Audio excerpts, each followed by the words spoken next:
Martin here, and thank you for joining me for this week's Turning Project video. I hope you're all well and you have had super creative weeks and weekends in your workshops. I've been a little bit stuck for ideas on what to do for this week's project video, and then I saw on Facebook a Japanese bowl, and I can't remember who it was who posted it, but I really loved it. And it was a very almost semicircular bowl with a gold foot on the bottom, and that got me thinking.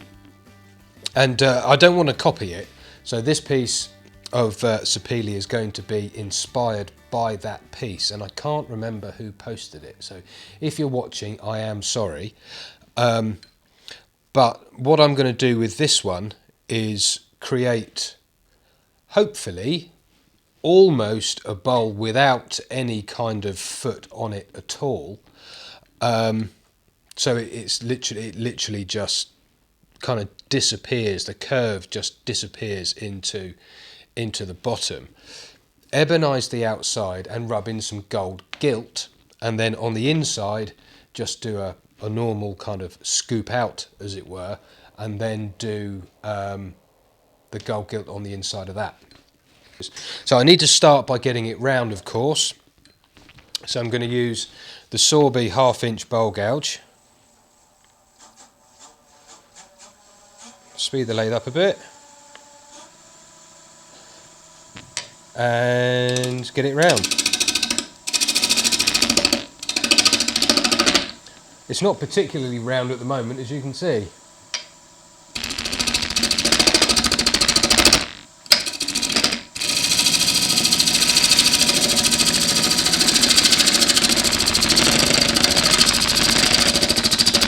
Bumpity bump.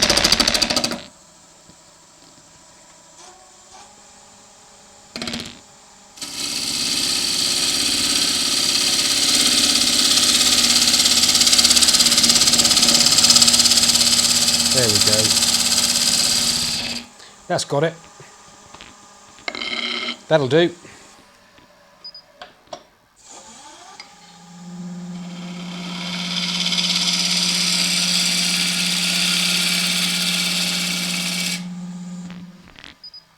That was easy. And then grab the compasses, and I just need to make sure that I put the smallest possible foot on there that I can. So I need it to be about 50 mil, a little bit more than that, maybe 52, something like that.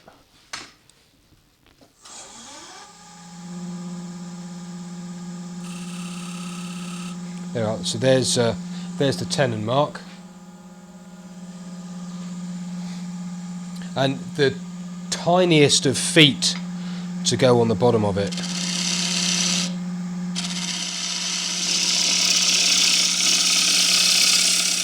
But I need to make the tenon first, of course.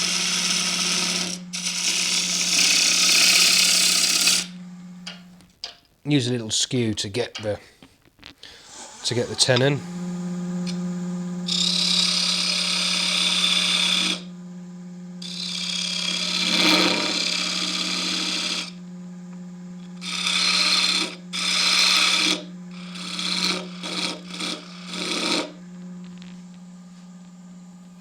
There, that's nice. Right, I can now start shaping the piece. Grab the bowl gouge again and start to make the shape.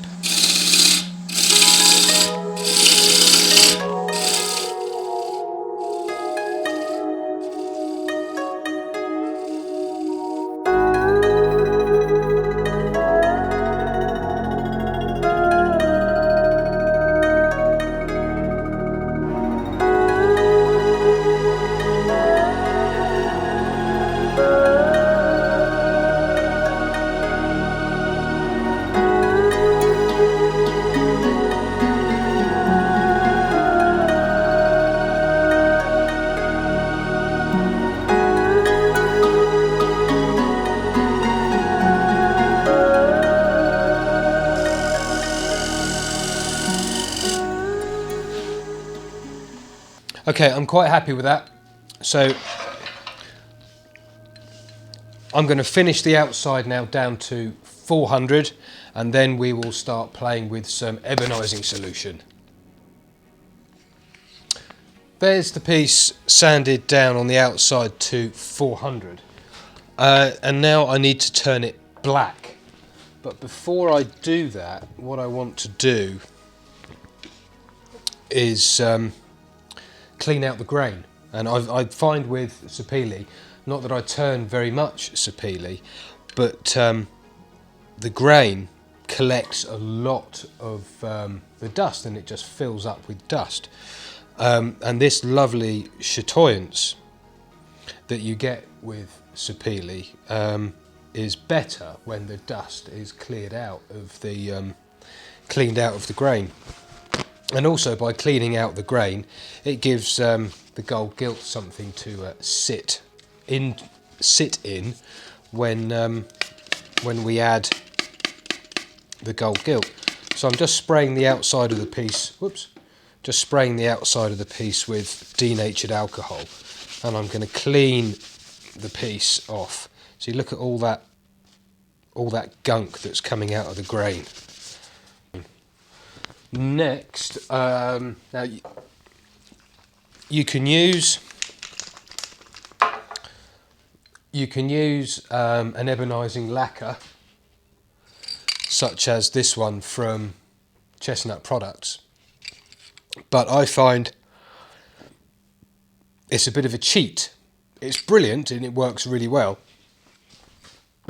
but I prefer to use the old-fashioned ebonising solution. It's far from food safe, so I very rarely use it on the inside of a piece. And what it is, other than extremely smelly, is cider vinegar. And as far as I know, it has to be cider vinegar and iron filings. Iron filings, any kind of old iron that you've got kicking around. And can you see that? Yeah, horrible, horrible, manky, smelly, rusty vinegar. And what you do with it is quite literally just wipe it on. So I'm going to dip the end of I'm going to put something down on the lathe bed just to protect it a little bit. And this is what the Victorians used to use to ebonise wood when they were making furniture and stuff. Right, and then rub it on, and it goes on, and it's a horrible, horrible, horrible, rusty, nasty green colour, as you can see. So we're just going to rub that all over. And as you can see, as it's beginning to dry, it's going black. Yeah, really nasty. Really nasty. Now what I'm going to do is I'm going to put some oil on. I've not used oil for a little while, but the oil really helps to darken that black down. So I'm going to use Danish oil, which is my all-time favourite finishing oil. We've got this lovely yellowy gold chatoyance that keeps flashing as the bowl turns, and we can highlight that by rubbing in some gold gilt. Now I'm going to put a glove on for this because gold gilt is fairly manky stuff too, especially if you get it all over your fingers.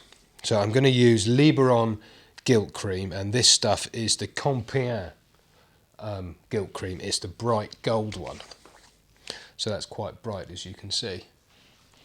With the lathe stationary to start with, get a load on the towel and rub it in.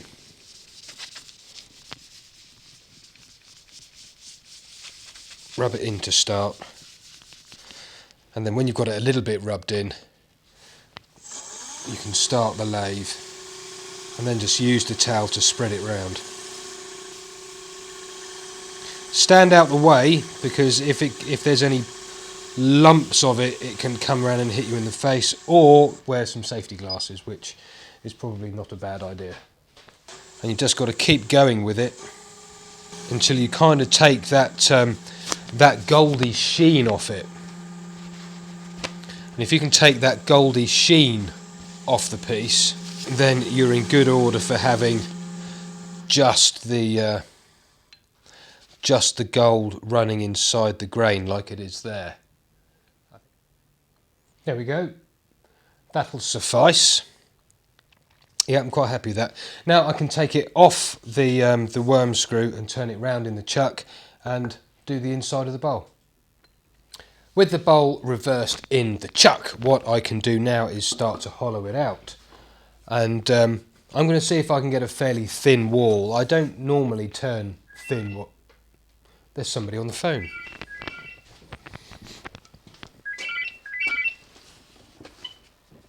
Hello, Martin speaking.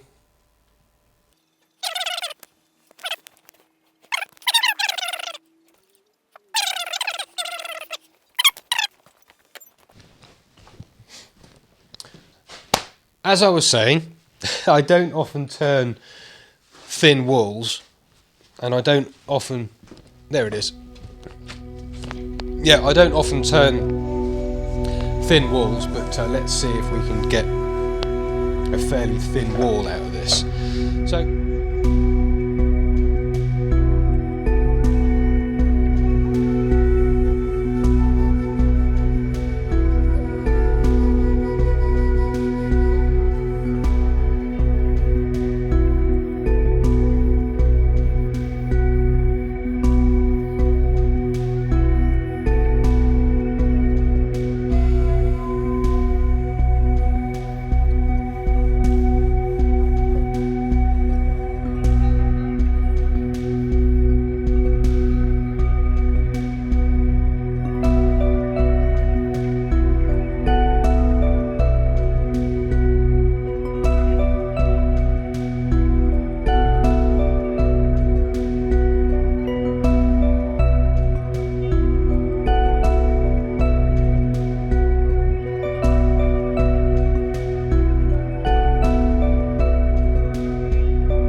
I'm not doing any more on that.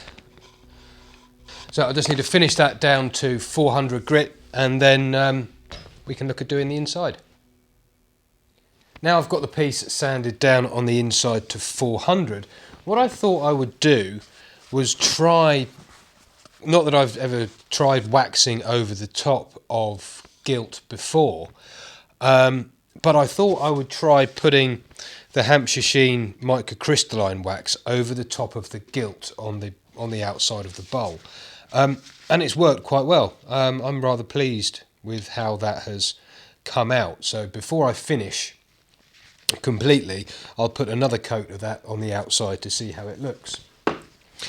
Now back on the inside, as I said, it's been sanded to 400, and I'm going to rub the gold gilt into the inside. Now, I'm not going to do any ebonising on the inside. I'm just going to leave it as it is and put the gold gilt on the inside and around the rim. I'm not really a huge fan of Sapele, to be honest, nor any of the mahogany family woods. So I always find when I'm turning them, I'm doing something extra to them, because although the colour's nice and stuff, I actually find them a bit boring, to be honest. Then I'm going to spin the lathe and just spread that around a bit.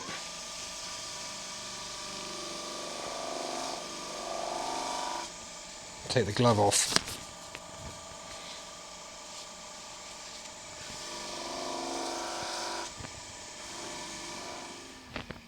Right, and now with now that's done, I'm really quite pleased with how that's come out.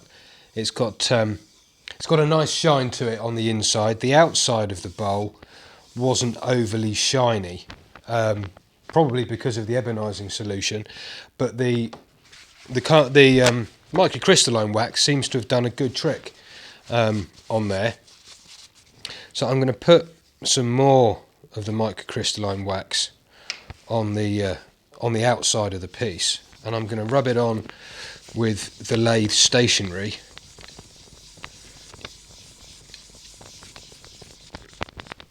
And we'll do the same on the inside.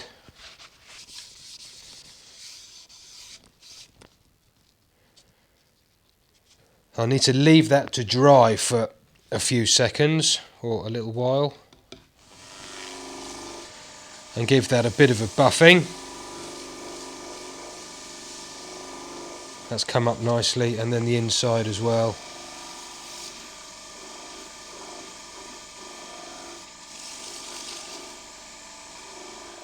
Yeah, that's come up really nicely. Right, I need to swap the chuck over for the coal jaws, and then we can have a look at how I'm going to finish off the bottom. Right then, I've switched the jaws for the large set of coal jaws, and the bowl sits in between these buttons here. But I want to protect the rim of the piece, so I'm going to put it on. I'm going to put it in the jaws with a bit of kitchen towel in between it and the aluminium of the jaws, and then close them down. And I have to say, this is the deepest piece I've had on these jaws, so I've got to be very careful when I turn the tenon off. And you can't spin these any more than 600 RPM. Then I'm going to take a spindle gouge and then just very carefully turn the tenon off.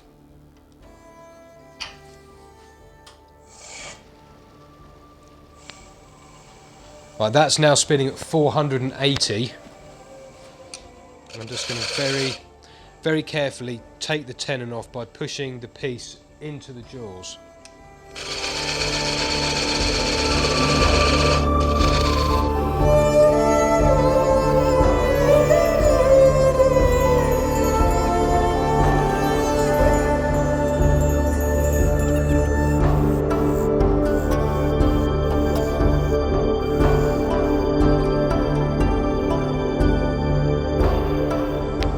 I think that is enough.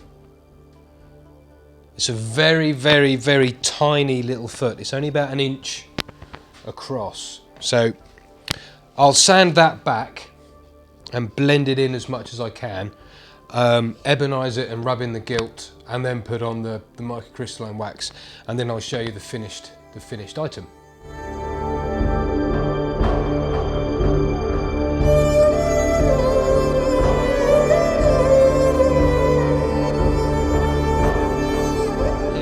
The finished piece. As you can see, there is a teeny tiny little foot on the bottom of the piece, and I'm really happy with how it has all turned out. The gold on the inside is nice and shiny, and I hope those of you who like to see thinner walls are happy with the width of these walls. I enjoyed turning thin walls for a change, because as you know, I normally do much chunkier pieces, but all in all, this piece fits in the hand nicely, and I think that foot is great, that tiny little foot, and it should just look like it just disappears. So I'm very pleased with how that has turned out. That's about as Christmassy, I think, as I'm going to get for this year. Who knows, maybe next week, on Christmas week, I'll find something a little bit more festive to do. But in the meantime, thank you very much indeed for watching. I hope you enjoyed this week's project video, which I think I'm going to call Black and Gold. And yeah, thank you very much, and I'll look forward to seeing you again very soon. Bye for now.